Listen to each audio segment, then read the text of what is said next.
നമസ്കാരം. മലയാളി വാർത്തയിലേക്ക് സ്വാഗതം. കേരളം കാത്തിരുന്ന പ്രതികരണം. ശബരിമല വിഷയത്തിൽ മുഖ്യമന്ത്രിയുടെ പ്രതികരണം എന്താണ് എന്ന് നമ്മൾ ഉറ്റുനോക്കുകയായിരുന്നു. ഇന്ന് അദ്ദേഹം ആ ഒരു വിഷയത്തിൽ പ്രതികരിച്ചിരിക്കുകയാണ്. എന്താണ് മുഖ്യമന്ത്രിയുടെ പ്രതികരണം എന്ന് നോക്കാം. മുഖ്യമന്ത്രി സ്ഥാനത്തിരുന്ന് ശബരിമലയുമായി ബന്ധപ്പെട്ട് നടക്കുന്ന അന്വേഷണത്തെക്കുറിച്ച് പറയുന്നത് ഭംഗിയല്ല എന്നും ശബരിമല അന്വേഷണം തൃപ്തികരമാണെന്നും മുഖ്യമന്ത്രിയുടെ പ്രതികരണം. അത് ഹൈക്കോടതിയുടെ മേൽനോട്ടത്തിലാണ് നടക്കുന്നത്. ഫലപ്രദമായ അന്വേഷണം നടക്കുകയാണ്.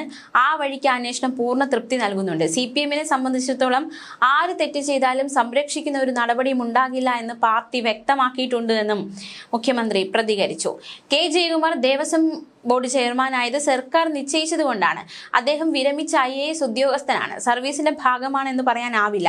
ജയകുമാറിനെ പോലെ ഒരാളെ ബോർഡ് ചെയർമാനാക്കിയെന്ന് പറയുമ്പോൾ എല്ലാ ഭാഗത്തു നിന്നും സ്വീകാര്യതയാണ് ഉണ്ടായത്.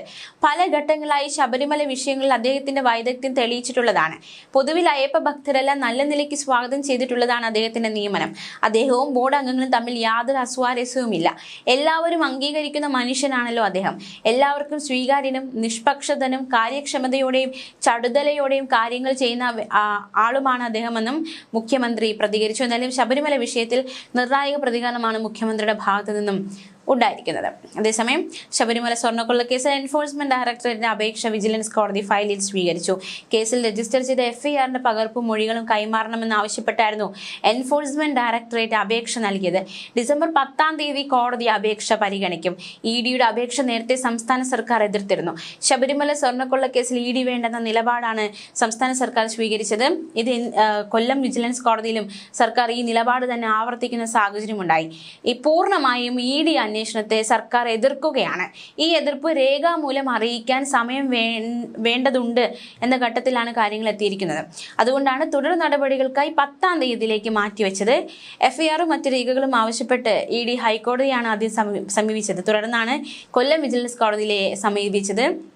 അതായത് കൊല്ലം വിജിലൻസ് കോടതിയെ സമീപിക്കാൻ ഹൈക്കോടതി നിർദ്ദേശം നൽകുകയായിരുന്നു. 10 സർക്കാരിന്റെ എതിർപ്പ് രേഖാമൂലം അറിയിക്കും. തിരുവാഭരണം മുൻ കമ്മീഷണർ KS ബൈജുവിന്റെ ജുഡീഷ്യൽ കസ്റ്റഡി കാലാവധി 14 ദിവസത്തേക്ക് കൂടി നീട്ടിയിരിക്കുകയാണ്. ബൈജുവിന്റെ കസ്റ്റഡി കാലാവധി അവസാനിച്ചതിനു പിന്നാലെ അദ്ദേഹത്തെ ഹാജരാക്കി. നേരത്തെ ബൈജുവിന്റെ ജാമ്യാപേക്ഷ കോടതി തള്ളിയിരുന്നു. ഇപ്പോൾ ജാമ്യാപേക്ഷയുമായി ഹൈക്കോടതിയെ സമീപിച്ചിരിക്കുകയാണ് ബൈജു. ന്യൂസ് ഡെസ്ക് മലയാളി വാർത്ത.